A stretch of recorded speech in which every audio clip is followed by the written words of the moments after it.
안녕하세요. 똑똑한 노후TV의 제임스입니다. 최근 국책연구기관인 KDI와 한국은행 공동 심포지움에서 노인 빈곤층의 기준을 주택의 소유 여부로 판단해야 한다는 주장이 나와서 충격을 주고 있습니다. 과연 어떤 내용인지 오늘 쉽게 설명해 드리도록 하겠습니다. 자, 이번에 KDI에서 발표한 기초연금 지급 기준에 대한 내용을 설명드리기에 앞서서 6월 3일 대통령 선거를 앞두고 현재까지 각 당 후보들이 발표한 공적연금 공약을 정리해 보겠습니다. 먼저 국민의힘 김문수 후보는 인구 구조의 변화와 경제 상황에 따라서 국민연금 급여나 보험료율이 자동으로 조정되는 자동 조정 장치 조기 시행과 부족한 연금 재정에 대한 국고 조기 투입으로 연금 시스템의 효율성 개선 방안을 제시하고 있지만 미래 세대의 급여가 줄어들거나 보험료가 오를 가능성이 있고 국가 재정에 큰 부담이 될 수 있어서 구체적인 계획이 필요하다는 지적입니다. 다음으로 이재명 후보는 기초연금 부부 감액 제도의 단계적 축소와 재직자 노령연금 감액 제도의 폐지 등을 공약했지만 이 역시 국가 재정의 부담과 해당 제도로 감액이 적용되려면 은퇴 이후 소득이 근로소득 공제 등을 포함해 월 400만 원을 넘게 버는 고소득자여야 한다며 감액 액수도 크지 않기 때문에 사회적 책임으로 이해할 수 있는 수준이다라고 반박하는 이들이 있습니다. 마지막으로 이준석 후보는 신구 연금 분리라는 가장 파격적인 구조개혁 카드를 꺼내들었는데요.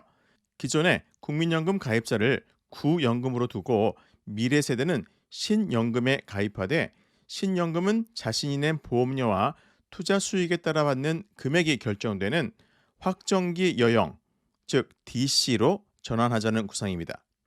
쉽게 말해 구연금의 막대한 부채는 국고 지원으로 해결해서 미래 세대 부담을 원천 차단하겠다는 의도인데요.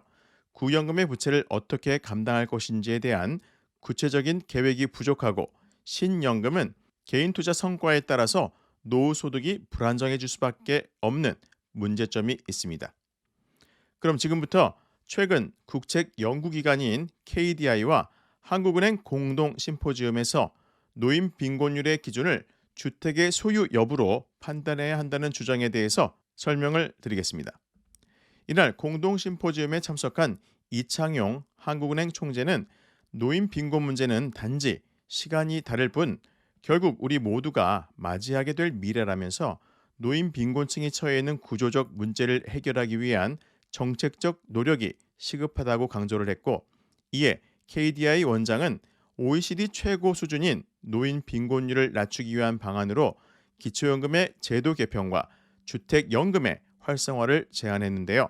지난해 12월 초고령 사회에 진입한 우리나라의 노인 빈곤율은 39.8%로 OECD 회원국 중 가장 높지만 OECD의 노인 빈곤율은 보유한 부동산 등을 제외한 처분 가능 소득을 기준으로 계산되고 있으므로 소유한 재산의 대부분이 부동산인 우리나라의 어르신들이 주택연금에 가입한다면 노인 빈곤율을 3%에서 5%로 낮출 수 있다는 것입니다.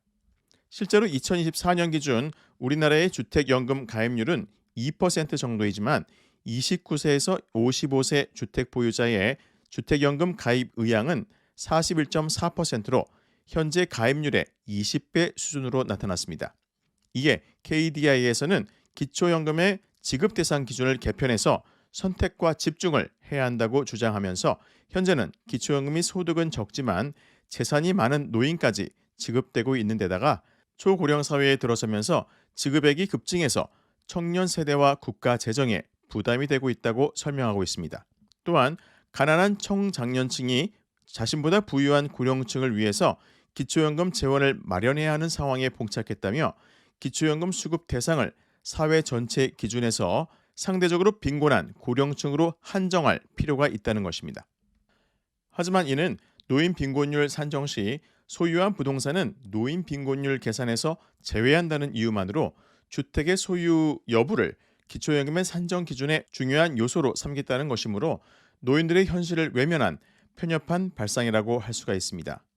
또한 현재 우리나라는 노인 빈곤율만 OECD 1위가 아니라 일하는 노인, 즉 만 65세 이상 노인의 경제활동 참여율도 37.3%로 1위입니다. 이는 일하는 노인 대부분이 저임금, 불안정 일자리에 종사하고 있기 때문이라고 할 수가 있고, 우리나라 노인들의 경제활동 참가율과 빈곤율 뒤에는 다른 나라보다 빈약한 공적연금 제도가 가장 큰 비중을 차지하고 있기 때문이라고 할 수가 있습니다. 따라서 우리나라 노인들은 은퇴 후 받게 되는 연금이 워낙 적다 보니 일을 하지 않고는 기초적인 생계조차 어려운 것이 가장 큰 문제라고 할 수가 있는데요. 최근 노령연금을 당겨받는 조기노령연금 신청자가 2년 연속 10만 명을 넘어서며 올해 100만 명에 도달할 것으로 예상되고 있습니다. 국민연금을 10년 이상 가입한 사람이 받을 수 있는 가장 일반적인 형태의 국민연금인 노령연금을 최대 5년까지 당겨받을 수 있는 조기노령연금은 소위 손해연금으로 불리우고 있습니다. 그 이유는 미리 받는 대신에 1년 일찍 받을 때마다 6%씩 연금이 깎여서 5년을 당겨받으면 30%나 감액되기 때문인데요. 그런대로 조기노령연금 신규 수급자가 이처럼 급증하고 있는 것은 그만큼 노후소득이 부족해서 생활고를 겪는 이들이 증가하고 있다는 방증이고, 고물가, 고금리 여파에 연금 수급 개시 연령이 만 62세에서 63세로 1년 미뤄지면서 소득의 공백기가 생겼기 때문이라고 분석이 됩니다. 실제로 노령연금 수급 연령이 늦춰진 2013년과 2018년의 조기연금 신청자도 각각 7.5%, 18.7% 증가한 것으로 조사되었는데요. 더욱이 건보료 부과체제 2단계 개편으로 피부양자 조건이 더욱 강화가 되었는데, 이것이 국민연금과 직접적으로 맞물려 있습니다. 좀 더 자세히 설명드리면 2022년 9월부터 시행된 건강보험 2단계 개편안으로 인해 피부양자 소득 요건이 연간 합산소득 3,400만 원 이하에서 2천만 원 이하로 대폭 강화되었기 때문인데요. 피부양자 합산소득에 반영되는 국민연금을 포함한 공적연금은 기본공제 없이 100% 반영되므로 피부양자 자격에 가장 불리하고, 만일 피부양자 자격을 상실하고 지역건강보험 가입자로 전환이 되면 국민연금의 50%의 건보료가 부과되므로 건보료 폭탄을 맞을 수 있기 때문에 조기노령의 신청으로 합산소득을 조금이라도 줄이기 위해서 신규 신청자가 급증한 것이라고 할 수가 있습니다. 여기에 더해 KDI에서는 기초연금 수급 기준을 현재 소득 하위 70%에서 기준 중위소득 100%에 이어 50%까지 단계적으로 낮추자는 제안을 하고 있습니다. 기준 중위소득을 소득 대체율로 환산하면 기초연금 수급 기준을 소득 하위 57%에서 37%까지 떨어뜨리자는 것인데요.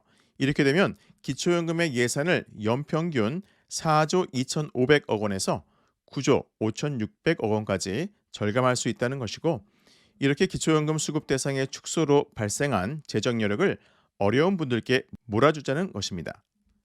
기초연금 수급 대상을 소득 하위 70%에서 57%를 거쳐 37%까지 점진적으로 축소를 한다면 재정 지출 없이 2026년 기초연금액을 44만 원으로 현행 34만 원 대비 10만 원 정도 인상할 수 있다고 주장을 하고 있고, 이로 인해 보다 효율적인 노인 빈곤 문제를 완화할 수 있다는 것입니다.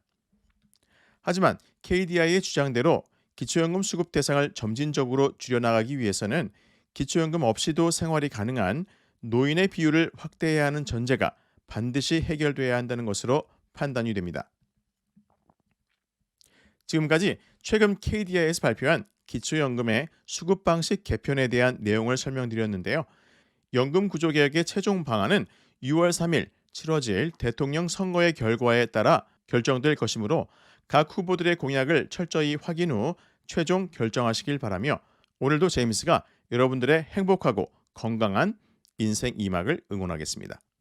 오늘도 함께해 주셔서 진심으로 감사드리고요. 다음에 더 좋은 소식으로 여러분들을 찾아뵙겠습니다. 늘 행복하시고 건강하세요. 감사합니다.